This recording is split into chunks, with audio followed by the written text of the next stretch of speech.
Presiden Prabowo Subianto buka suara terkait alasannya mencopot Dadan Handayana sebagai Kepala Badan Gizi Nasional dan Lodewijk Poesun serta Sony Sanjaya dari jabatan Wakil BGN. Prabowo menegaskan keputusan tersebut dibuat lantaran sebelumnya pihaknya mendapatkan laporan mengenai adanya kekurangan, kejanggalan, hingga indikasi penyelewengan dalam pelaksanaan program. Menurut Prabowo, kualitas kepemimpinan menjadi faktor penentu keberhasilan sebuah organisasi. Prabowo mengungkapkan bahwa keputusan untuk mengganti sejumlah pihak yang sebelumnya diberi amanah dalam pelaksanaan program bukanlah keputusan yang mudah.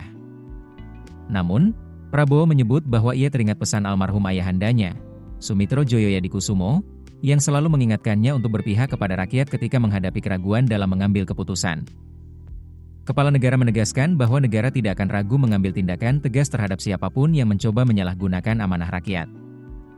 Presiden bahkan menyatakan siap memperkuat kapasitas lembaga pengawasan dan aparat penegak hukum untuk memastikan program berjalan sesuai tujuan. Prabowo pun meminta seluruh kepala dapur dan sarjana penggerak pembangunan Indonesia untuk memperkuat pengawasan di lapangan serta tidak terlibat dalam praktik-praktik yang dapat merusak kepercayaan masyarakat terhadap program MBG. Presiden menegaskan bahwa keberhasilan program tersebut merupakan amanah besar yang harus dijaga bersama demi masa depan generasi Indonesia. Sebelumnya, Prabowo memutuskan untuk mengganti Dadan Handayana dari posisi Kepala BGN.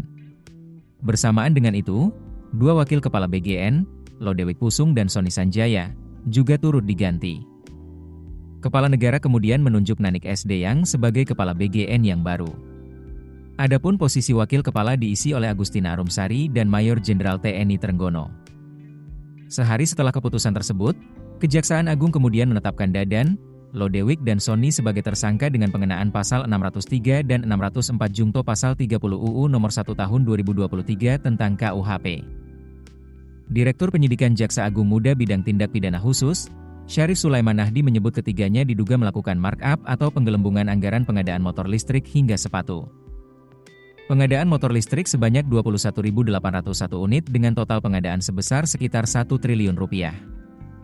Selain pengadaan motor listrik, ada pula pengadaan sepatu yang juga digelembungkan anggarannya. Pengadaan 32.000 pasang sepatu yang tidak sesuai ketentuan dengan adanya markup. Ada pula pengadaan tablet sebanyak lebih dari 31.000 unit yang di-markup, serta pengadaan televisi. Pengadaan televisi 75 miliar rupiah sebanyak 5.400 unit yang tidak sesuai ketentuan dengan adanya markup harga. Dadan, Sony, dan Lodewijk diduga melakukan proses pengadaan barang secara melawan hukum dengan cara mengintervensi pejabat pembuat komitmen, sehingga pengadaan barang dan jasa itu tidak sesuai kebutuhan real di lapangan. Keputusan bisnis terbaik datang dari data, bukan tebakan. Mudah berlangganan Business Insight dengan subscribe with Google.